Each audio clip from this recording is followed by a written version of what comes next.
মোদি দাদা, আরে ও মোদি দাদা, মেয়ে কি তোমার পছন্দ হয়েছে? মমতা দিদি, বলছিলাম কি, মেয়ে দেখতে মাশাআল্লাহ খুব সুন্দর। মেয়ে আমার খুব পছন্দ হয়েছে। কিন্তু মমতা দিদি, মেয়েকে আমার কিছু প্রশ্ন ছিল। তোমরা যদি অনুমতি দাও, তাহলে আমার পক্ষ থেকে কাদের ভাই মেয়েকে কিছু প্রশ্ন করবে।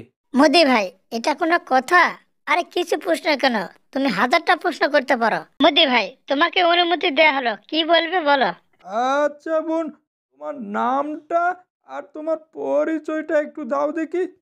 কাদের ভাই, আমার নাম হাসিনা। আমার পরিবারে আমার বাবা আছে, মা আছে, আর এক ভাই আছে। আমি এসএসসি পর্যন্ত পড়াশোনা করেছি। আচ্ছা বোন, তুমি কি নামাজ পড়ো? আমি 5 ওয়াক্ত নামাজ পড়ি। বেশ বেশ, খুব ভালো লাগলো। আচ্ছা বোন, তোমার কোনো প্রশ্ন আছে কিনা, থাকলে করতে পারো। হ্যাঁ, অবশ্যই আমার কিছু প্রশ্ন আছে। আচ্ছা, আপনার নামটা এবং আপনি কতদূর পর্যন্ত পড়াশোনা করেছেন একটু বলেন তো। আমার নাম মোদি। আমি অষ্টম শ্রেণী পর্যন্ত পড়াশোনা করেছি। আচ্ছা, আপনি কি নামাজ পড়েন? কি না, আমি নামাজ পড়ি না। আপনি নিজে নামাজ পড়েন না, রাত্রি নামাজ পড়ে কিনা তা জিজ্ঞাসা করেন, তাই না? নিজে ভালো হয়ে অন্যকে ভালো হতে বলবেন, কেমন? কথার সাথে যার কাজের মিল নাই তাকে আমি বিয়ে করতে পারবো না। আপনারা আসতে পারেন, আপনার সাথে আমার বিয়ে হচ্ছে না।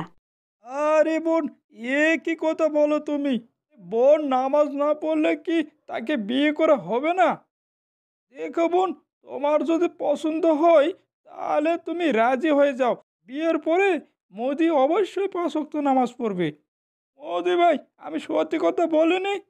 হ্যাঁ হ্যাঁ, কাদের ভাই, সত্যি কথাই বলছো। হাসিনা যদি আমাকে বিয়ে করে, তাহলে অবশ্যই আমি 5 ওয়াক্ত নামাজ পড়বো।